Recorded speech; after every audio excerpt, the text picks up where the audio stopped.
Generally, the larva form of the probe are allowed to enter the different types of the culture field, rear them and capture them for the making. This system is called prawn culture. Generally जो prawn के जो लार्वाज होते हैं उनको अलग अलग field में या डिफरेंट क्षेत्र में जो पालन करने की जो प्रोसेस होती है उसे क्या बोलते हैं, प्रॉन कल्चर बोलते हैं। ऐसे ये देखो इस तरीके से। अब अपन बात करते हैं प्रॉन कल्चर कैसे किया जाता है। 4 स्टेप्स होते हैं। First step site selection, farm construction, production system या हार्वेस्टिंग या प्रोसेसिंग। फर्स्ट है साइट सिलेक्शन। साइट सिलेक्शन से मतलब अपन प्रॉन कल्चर कहाँ करेंगे, किस क्षेत्र में करेंगे, उसे साइट सिलेक्शन बोलते हैं। Carefully selection of the suitable site for fresh water prawn farming in an essential for successful farming operation. यानी हमें जिस साइट की हमें जरूरत है, जहाँ पे अपन को प्रॉन कल्चर करना है, उसकी क्लाइमेटिक कंडीशन, उसका वाटर लेवल या फिर सोइल क्वांटिटी, उसमें किस तरीके की मिट्टी है, उसका चयन करना बहुत ही जरूरी होता है। अब देखो, अब अपन ने साइट की सिलेक्शन कर ली कि हाँ हमें यहाँ पे अपन का प्रॉन कल्चर करना है। अब उसमें ना फार्म का कंस्ट्रक्शन करेंगे कि उसे क्या क्या प्रॉन को क्या क्या कंडीशन चाहिए। After fulfilling all the suitable site location required, the next step is construction of farm. Farm का बनना।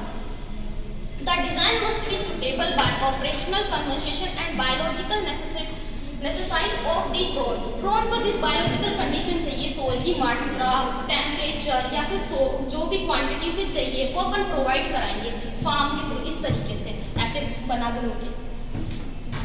अब नेक्स्ट स्टेप है प्रोडक्शन सिस्टम। अब उसे कैसे प्रोडक्ट करवाएंगे। Female brood stock is usually obtained from the grow out ponds from the capture fishes.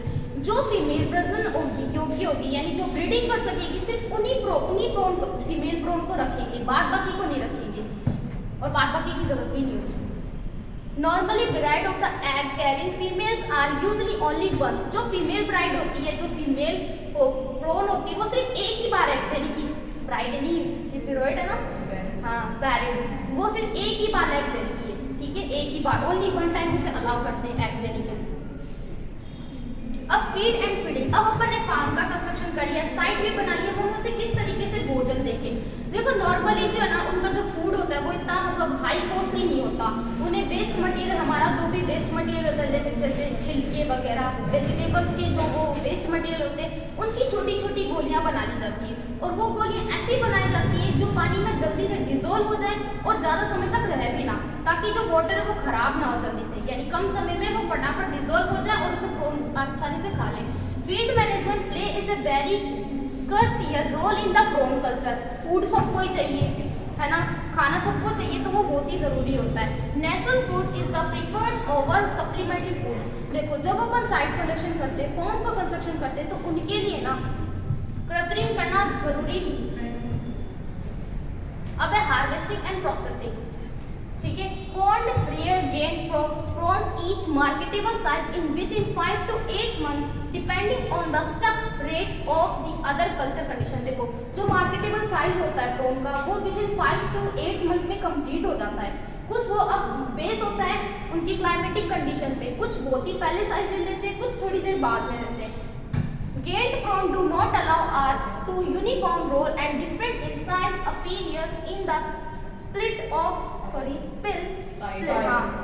the sucking the seed from the same brood। अब उन्हें एक साथ रखते हैं, फिर भी उनका जो है ना साइज है वो इक्वल नहीं होता, किसी का अलग होता है, किसी का अलग होता है।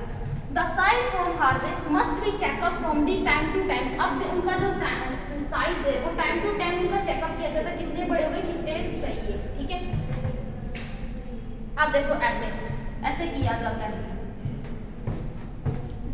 ठीक है, my topic is complete. Thanks for watching.